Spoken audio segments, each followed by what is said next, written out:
what I call leadership stroke, where one part of your body is paralyzed. If a leader has character but does not have competence, does not have skills, leadership is a skill, does not have skills, it's like they say you just boarded a bus, right? And then they said the driver is a very good man. He's a very kind, he's a very nice, very humble, very respectful, although nobody taught him how to drive. So it is only prayer and the grace of God that he uses to drive. Will you stay in that vehicle safely? No. As I say, it's a good man is not enough. Character is not enough. You got to have the skills. On the other hand, you have someone who has skill, who has competence, like we're saying, the person has a PhD, but has no character. You just have a sophisticated crook. And the person will use that sophistication to cheat you. Let me add a point here. I read a book several years back, Why Nations Fail, by Darren Acemoglu and James Robinson, two professors of economics. They studied why some countries are developed and why some are not. The basic thing they found, the political evolution of each country. So they found out that in most countries, the natural tendency as humans is you have a small group of people in the elite class. They control political power. Then they use political power to channel economic resources to benefit themselves and the people close to them. That's where Africa still is. That's where we still are. The countries that have been the most powerful, they broke the power of that elite class, right? They broke it. That's why they introduced democracy and introduced equality as a value. Started from France, that French Revolution thing. Until you do that. The price of bread. Thank you. So right now, the citizens are shouting and crying. Some people are making money they've never made before. They're making billions they've never made before. Yeah. The political class, the elite class will favor itself. But we have a beautiful model coming out of the Middle East where they don't even have democracies. They are monarchies. Why are they developing? Because they have an elite class that has conscience.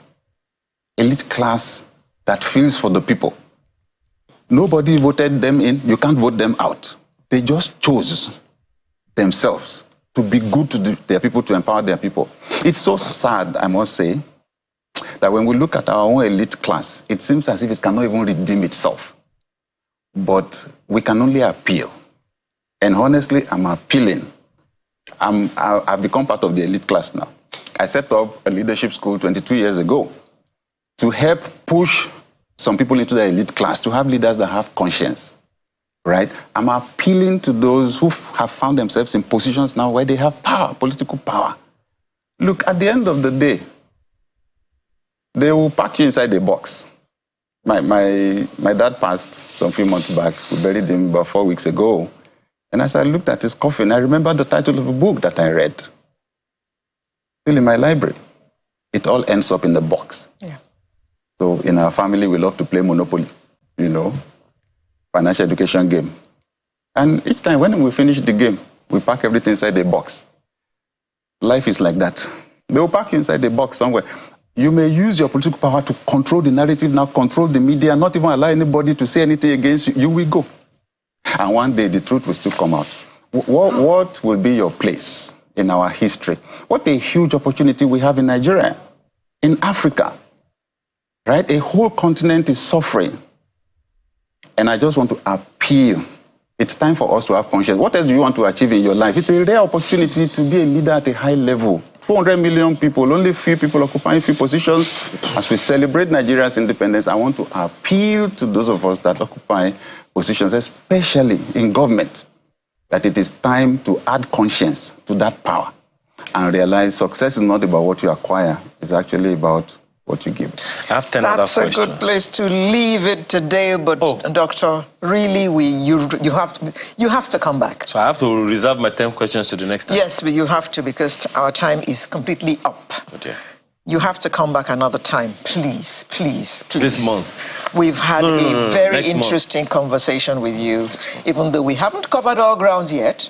I haven't even started. We didn't even go to, okay, you said leader is one thing, leadership is another.